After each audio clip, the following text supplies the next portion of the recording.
Evening! Yeah, so as Heather said, she's the one that manages your whole socials and lets it do what you want it to do with your goals. What we do at Pink Panda, my name's Hayden, founder of Pink Panda. We create your content. We create content with a purpose, and that purpose is to build your business. And what I want to do through going through this is just, similar to Heather and giving you tips and tricks, I'm going to go through a series of ideas of just how to get the best out of content, how to make some content effectively, and the kind of barriers you'll come up with and just ways to do it as easily as possible and as effectively as possible.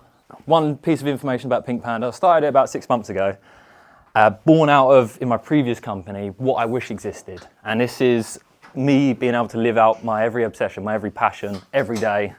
I discovered recently a thing called Blur's Day, where you just don't really have an idea what day it is. And I found that, I just wake up every day and it's just crack on. So I'm lucky there. And I came up with my mission statement. I haven't remembered it verbatim, so I'm gonna have to read it off. But it's have exceptional creative outcasts queuing at the door to work at Pink Panda. I've got my first team member starting in a couple of weeks. It's a work placement and they've got autism, and so they've got a lot of learning difficulties, but where they excel is being creative, writing content, making videos. And that's exactly what I want at Pink Panda. It's just every person that feels outcast from society, that doesn't fit into the normal status quo structure of be good at a series of different things, where people will be terrible at a few things or a lot of things, they may excel, and that's what I want to find, the people that really excel in the creative side of things, of creating content, video, imagery, written. On to the tips. Firstly, we've got a mixture of people that are employed, self-employed, business owners, who, by a show of hands, has a presence on social media and a website. Good chunk. So who doesn't? Hey. I am guilty of that. I'm definitely not utilising it the best I can, but that's why Heather's going to be managing my socials from next week. Yeah, exactly. Because although I love making content, can't stand uploading it. To give you all some ideas to smash out making great content for your business, whether you're employed or you're running a company, everyone that wants more business, say Pink Panda on a count of 3, 2, 1. Pink Panda. Hey! I just wanted everyone to say Pink Panda. Right. So the first problem a lot of business come up with when it comes to making content for their business is time. Never got the time because you're always doing 12 different things. You're managing staff, managing clients, managing complaints, managing new projects, managing the business. So it's the time. So I wanted to work for a few tips of just how to do it as time efficiently as possible. The first point is just to bulk record. So take in a whole bunch of ideas. Because when I first ever started making content, I'd be like, oh, I've got an idea. I'll get the camera, get it all sorted out, and then make one piece of content and have to edit that, turn it into a video. And then it took me way too long to go, oh, actually, if I had 5 ideas at once and just did all of them together, that'd be way more effective. And the way to come up with what do I even produce is just in your business, what are the biggest FAQs? When your customers come to you, what are the questions, new prospects, what questions are they asking you that you think, why is it time and time again they're asking me this question? So take the top 5. There you go. You're just going to take that question and that's what you're going to answer in the video. But what you want to do is create a hook for it. And that is just, as Heather alluded, when it's on your socials and people are discovering you, you've got, dare I say seconds, it's probably milliseconds to capture people's attention because they're just scrolling to the next thing. So when you have your FAQ, you need to introduce the video with the answer. Who are you helping and why are they going to watch this piece of content? A lot of business owners, they jump on and start making video content or any kind of content, and the first thing they'll do is introduce themselves. Hi, Hayden, Pink Panda. Problem is, it's taking you 3 seconds to do that, and someone's already scrolled past because they don't care about you, they care about solving the problems or whatever they're trying to crack on with. So straight away, instantly, what is the thing that you're solving? Like if you're a gardener, many people want a lovely green lawn. Here's 5 tips for a green lawn this summer. So now, the people that I'm trying to help that want a green lawn, that are going to spend money with me, I'm instantly engaging with them and showing them I'm here to help you. And then lastly, end it with a call to action. So whether that's, if this has been helpful, check out our socials where we've got even more helpful information, or on our website, or direct call to action of, if this is something you need help with, get in touch today. I always try and mix them up a bit. You don't always have to have a call to action, but try and get a balance between just being friendly and being helpful with it, and also getting people to actually pick up the phone or drop an email to you. What you can do with that, you record your 5 FAQs. From that one recording now, you've got 5 videos which can then go on your website, 5 really great helpful pieces of content that are going to help build trust in those people that are researching you and start to build a rapport. They're seeing your face on camera, they're getting to know you, getting to know the business. But the best thing is you take that one recording and you can chop that up to about 20 different reels, because you take the hook with the intro. So if you say, I'm going to use the gardener example. If you say, here's the free tips to have a green lawn this summer, you could say, right, 3 tips, tip number 1, tip number 2, tip number 3, let's explore these in more detail, and then explain each one. So taking that one video, you can get a reel that is the introduction, and then each of those tips becomes a reel in itself, where suddenly 20 minutes of recording on camera, depending on how many times you have to start and stop again, but 20 minutes on camera, suddenly you've got months worth of content that you can send to Heather or manage yourself and upload. Sometimes people get a bit carried away with like scripting and stuff, or go on ChatGPT. I just use bullet points. It's got to come from you. The talk as a human, be direct, and even a few little muck-ups, like I do this in my own content. I'll cut out like any ums and ahs, but if I just like scramble my words and get lost in a sentence, I'll just leave it in, because it's human nature. We all make mistakes, and it often makes it more relatable, and people kind of like, there's an element of, they feel like they're building more of a rapport with you because you're leaving that vulnerability in there. So I always recommend leaving not too much of it, but a bit of it. Second problem is always the money. It's like, well, what's this going to cost me? And yeah, when you start a business, you want to get your name out there, want to grow fast or slow, but you haven't always got the money for the lovely new website you need to get. But then you're like, oh, well, I need content on that website. Oh, I need a videographer, I need a photographer. And it's like, $2,000, $3,000, $4,000. Suddenly you're thinking, well, I haven't got this in the budget. So how to do it as cost effectively as possible. Most of us nowadays have got iPhones. So like with Pink Panda, the stuff that we do, a lot of it's just on a phone because they're amazing. So if you've got a smartphone, there you go. There's no excuse. Get your phone. You can even just walk along filming stuff, like literally just get your phone out as you're walking along, like, right, you're in between meetings. Right, here's 3 tips. I've just had a customer ask me this, There you go. Do that a few times and you've got some great content. Then the next thing, obviously, once you've recorded the video, editing.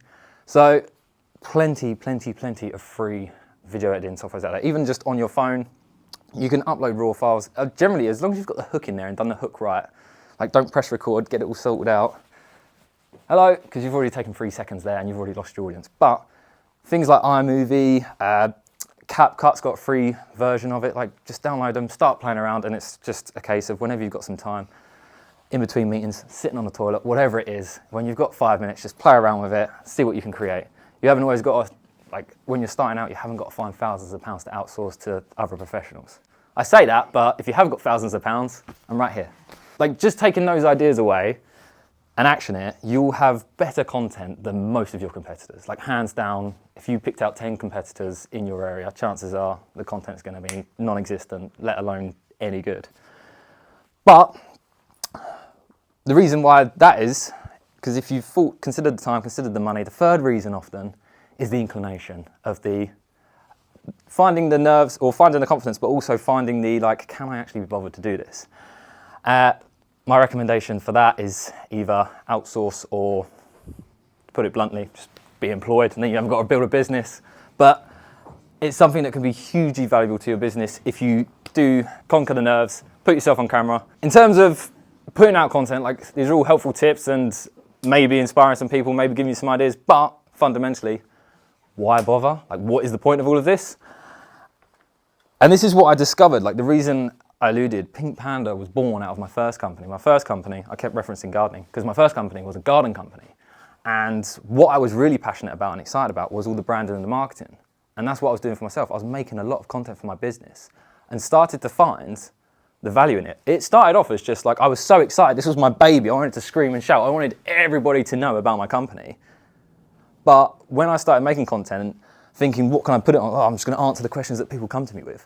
Suddenly I found I was going to meet prospects, walking around their garden, and would just ask them about their garden. Are you going to get some other quotes in?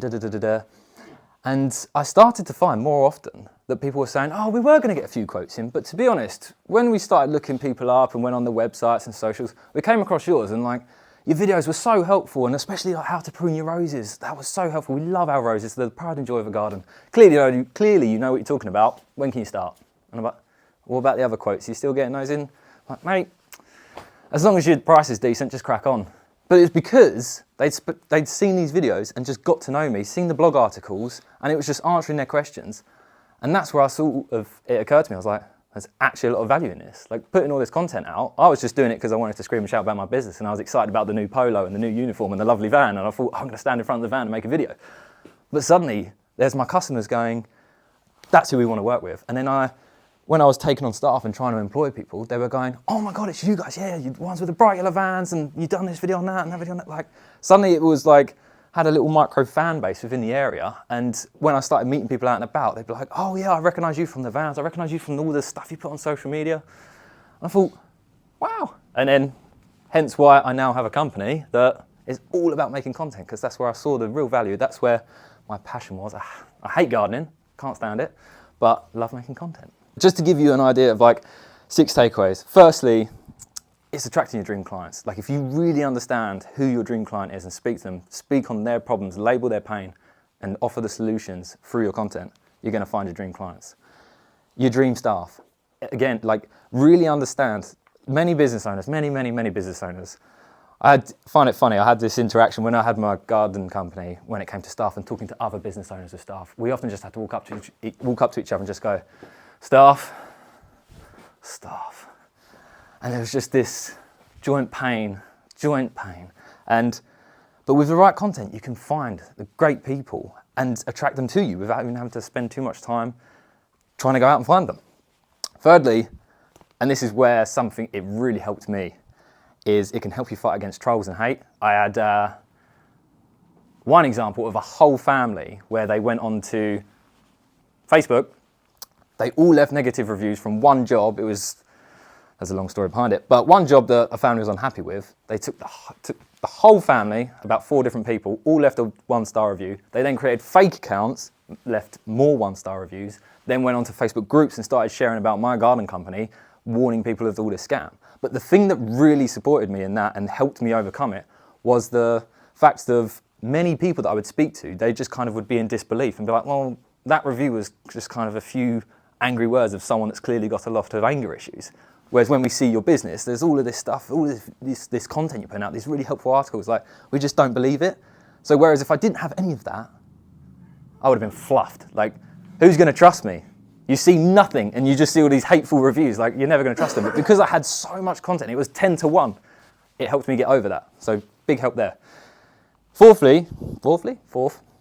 reducing your sales cycle. So the whole point of like answering those FAQs is when you have a new inquiry come in, you start to build that relationship, you've got to answer all of their questions. Whereas if your content has already done a lot of that for you, suddenly what would be a 17-step process or would be a 2-hour conversation can become a 40-minute conversation, a 30-minute conversation, a 20-minute conversation. Or, as I experienced, walking in there and people are like, when can you start? We're ready to go.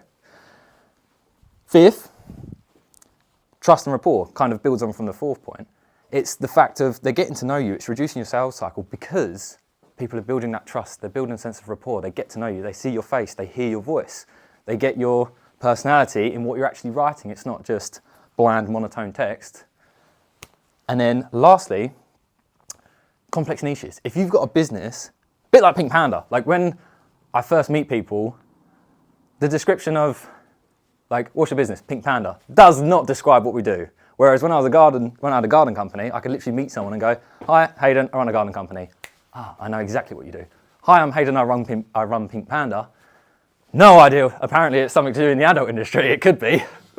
So it can explain your complex niche. And I'd had the conversation with someone a few months back. They had a Pilates class. They didn't just do Pilates for anyone. It was specifically with people that had a certain injury. They wanted to work with them. It was a common injury, but it needed to be, I think it was more like women in 30s, 40s. So with that, it's a complex niche of not many people would understand it. And just from hearing Pilates, you kind of think, oh, well, I know what Pilates is. I don't, but I kind of do.